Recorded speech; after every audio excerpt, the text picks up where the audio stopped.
Bismillahirrahmanirrahim. Assalamualaikum warahmatullahi wabarakatuh. Alhamdulillah, masuki pada channel kami Hafidz Khairuddin Official. Di sini kita akan coba mengulas kembali pada tugas PPG dalam jabatan batch 2, di mana kita bertempat di UIN Sunan Gajah Yogyakarta. Dan marilah kita masuk kepada materi yang selanjutnya, yaitu materi modul perangkat dan media pembelajaran. Di sini kita sudah masuk ke lokakarya yang kita akan mulai dengan pendalaman tugas materi ya. Baik, mungkin itu. Selanjutnya kita akan coba, jangan lupa untuk subscribe dan like pada konten kami.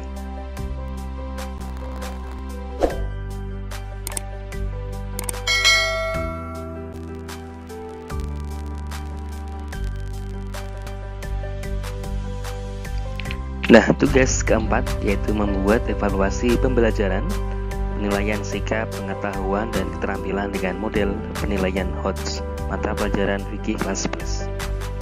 Nah, materi ini disusun oleh Hafidz Khairuddin SPDI, kelas PAI 8A, mahasiswa peserta PPG dalam jabatan UIN Sunan Gajah Yogyakarta tahun 2022. Nah, di sini lokakarya yaitu tugas tentang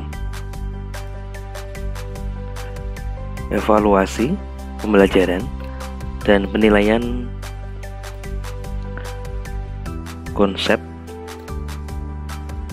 sikap, kemudian penilaian pengetahuan dan penilaian tentang keterampilan dengan model penilaian HOTS. Kita memasuki pada tugas di LMS Space gitu ya. Pada tugas ini, pada nomor 4 ini kita akan menyampaikan tentang membuat evaluasi pembelajaran, penilaian sikap, pengetahuan, dan keterampilan dengan model penilaian HOTS.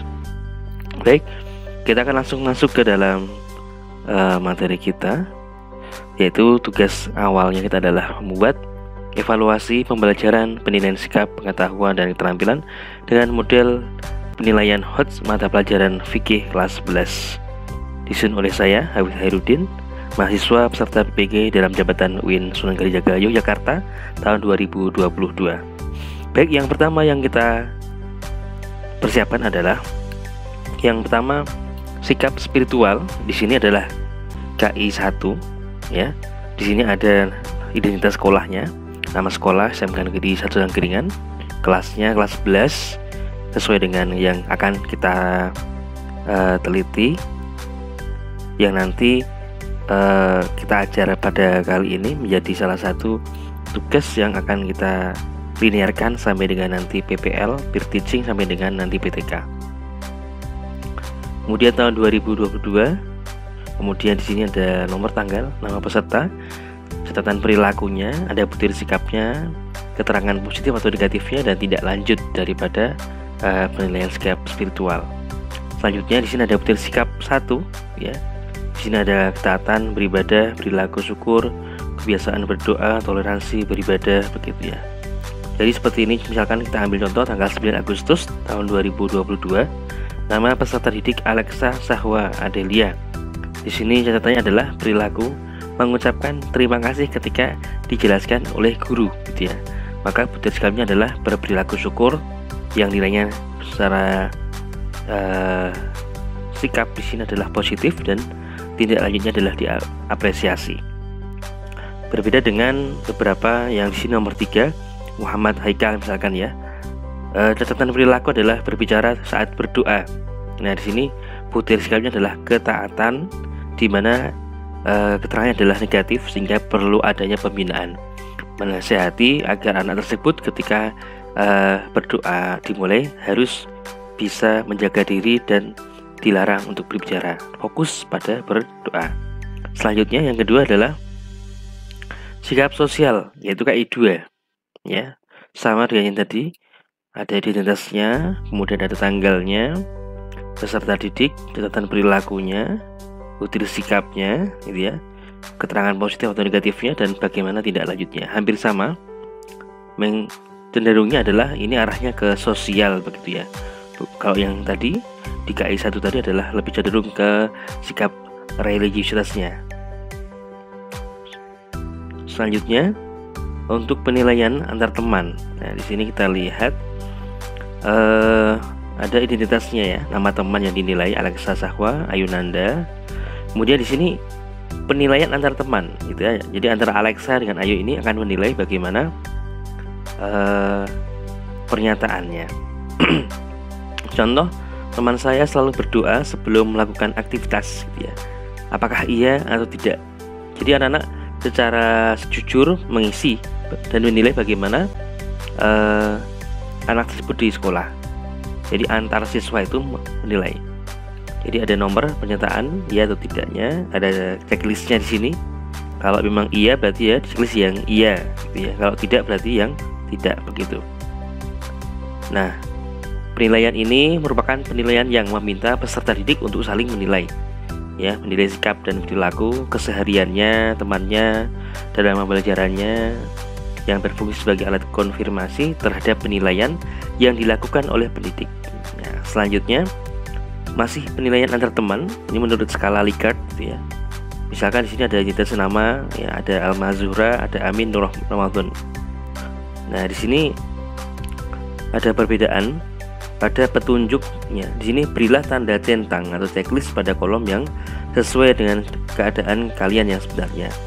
Hanya perbedaannya dengan tadi adalah di sini ada beberapa opsi. Ada TS ya. TS ini artinya tidak setuju, KS ini artinya kurang setuju, S itu setuju, dan SS adalah sangat setuju. Nah, sama. Jadi ini antar teman saling menilai. Hanya saja tadi hanya ya dan tidak. Kalau yang ini adalah lebih kompleks ya. Tidak setuju, ada kurang setujunya, setuju, dan sangat setuju. Oke, baik. Selanjutnya adalah lembar penilaian peserta didik. Nah, di sini kita melihat adanya lembar penilaian peserta didik, di mana yang menilai adalah peserta itu sendiri. Misalkan Alma Zuhra menilai diri sendiri. Apakah dia ini benar-benar adalah orang yang selalu berdoa dalam melakukan aktivitas? Nah, maka di sini diketik ya. Misalkan di sini saya datang ke madrasah atau ke sekolah setiap tepat waktu. Maka jawabannya adalah tidak, karena mungkin sering terlambat begitu ya. Maka ini mengandung pada sistem kejujuran siswa itu sendiri.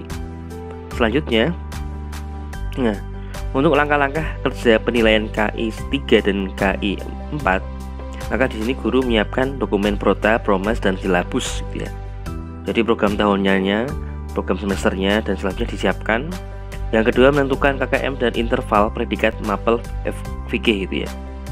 Apa yang diajarkan, maka itu disiapkan KKM-nya gitu ya. Kemudian menyiapkan instrumen dan pedoman penilaian, melakukan penilaian dan scoring dan evaluasi penilaian, dan memasukkan hasil penilaian ke dalam laporan akhir atau rapot. Di sini kita lihat ada dimensi KI 3-nya ya. Jadi kognisinya, pengetahuan, ada C1 sampai C6, ada faktual, konseptual, prosedural, dan kognitif. Ini menurut knowledge-nya. Kemudian masuk ke penilaian pengetahuan KI 3. Nah, ini. Di sini ada nama identitasnya, baik dari nama sekolah, kelas, tahun, mata pelajaran, KKM-nya berapa, ditulis di sini. Kemudian kisi-kisi tes tertulis mapel PAI tentang ketentuan dakwah, khutbah, dan tablik. Nah, misal di sini kita arahkan tentang materi khutbah ya, dakwah, tablik di sini karena akan kita arahkan menuju ke PPL-nya, peer teaching, dan ke PTK-nya. Nah, di sini kita lihat ada beberapa acuan, ada contoh interval predikatnya ya di sini ya. Misalkan di sini KKM-nya 64 ya, ada yang 75 begitu.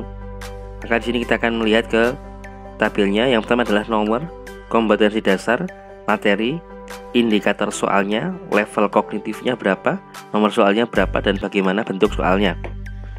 Ini secara jelas menyampaikan tentang bagaimana. Kita ambil ke KD-nya adalah 3.8, yaitu menganalisis pelaksanaan khutbah, takbir, dan dakwah.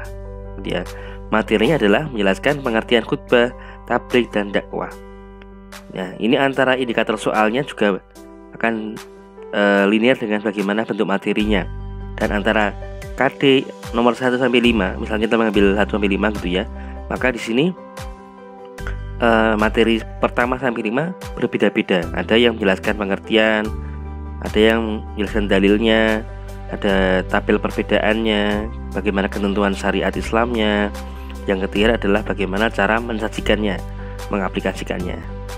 Nah, di sini levelnya ada C4 semuanya di sini karena sudah arahnya ke menyajikan begitu ya. Sudah pada ke paling tinggi. Selanjutnya, nah bentuk soalnya seperti ini. Nanti di sini ditulis bentuk soal, kemudian berilah tanda silang pada jawaban A, B, C atau D sesuai dengan jawaban yang benar ya. A, B, C, D, E sesuai dengan jawaban benar. Ini ada yang kurang E ya.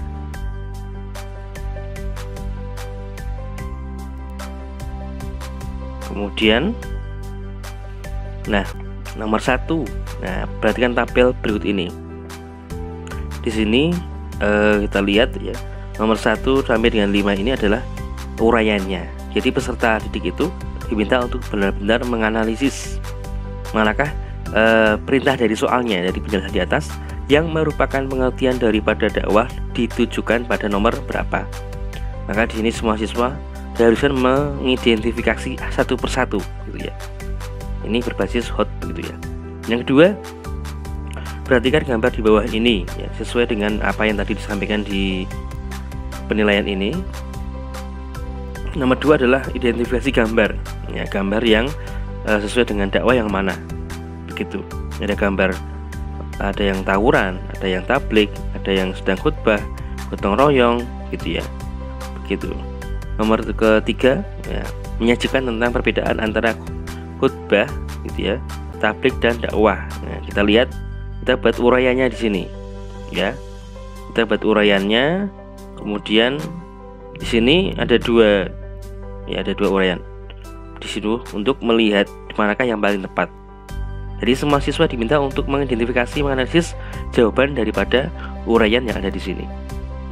Kemudian nomor keempat adalah memperhatikan ketentuan khutbah dan dakwah dan tablik pada tabel di sini. Sama tadi sebelumnya. Jadi mencari identifikasi tentang ketentuan khutbah yang benar. Yang terakhir, nomor 5 adalah melihat dari deskripsi di atas ini ya. Ya, ini yang bukan merupakan bagian dari wujud aplikasi perilaku khutbah, dakwah dan tablik apa. Nih, begitu ya. Jadi mayoritas dari semua soal ini adalah analisis semuanya. Kemudian ada kunci jawabannya, ada pedoman penskorannya gitu ya. Nah, kemudian ada tes lisan dan penugasan. Tes lisan ini adalah ada identitas sekolahnya, nama sekolahnya, kelasnya, tahun pelajarannya, ada kompetensi dasarnya, KD-nya, indikator soalnya, pertanyaan apa gitu ya, apa yang dimaksud dengan khutbah secara bahasa dan istilah, misalnya begitu. Ini tes lisan yang kita sampaikan kepada peserta didik. Kemudian ada penugasan ya. Penugasan ini dibawa ke rumah gitu ya, dibawa di rumah dan dikerjakan di rumah. 1 hari setelahnya dikumpulkan. Misalkan di sini ada nama sekolah, kelas, tahun pelajaran, kompetensi dasarnya apa, menganalisis ketentuan khutbah, tablik dan dakwah. Indikatornya apa? Mengetahui dalil tentang khutbah, tablik dan dakwah baik secara bahasa dan istilah. Rincinya apa? Mengamati, mencari, ya, mengerjakan di dalam kertas dan dikumpulkan 1 hari setelah pemberian tugas. Nah, itu. Kemudian yang selanjutnya, penilaian keterampilan KI 1 ya, KI 4 maksudnya di sini penilaian praktek. Sini siswa cantumkan kelasnya, materinya, pembelajaran keberapa, muatan pelajaran apa, ada di fikih gitu ya. KD-nya adalah yang tertinggi yaitu 4. Di sini 4.8 menyajikan ketentuan khutbah, tablik dan dakwah. Nah, di sini kita sampaikan rubriknya juga.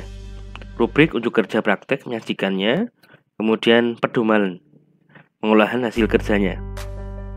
Ya, ini ada pengolahannya dengan ada rujukannya di sini. Ada skorannya ya, maksimal 3, maksimal 7, hasilnya maksimal 6 dan laporannya 3 gitu ya.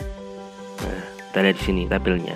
Nah, misalkan di sini peserta didik ya, ada daftar nilai unjuk kerjanya.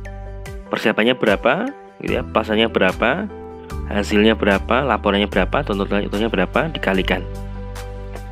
Hasil akhirnya dikalikan 100 berapa, maka akan ketemu dengan nilainya itu ya. Terus kemudian yang terakhir adalah mencantumkan sumber referensinya apa. kita dari buku pedoman mana gitu ya, modul berangkat mana, Prota Promise-nya dari Mapel mana gitu ya, dan buku siswa mana gitu ya.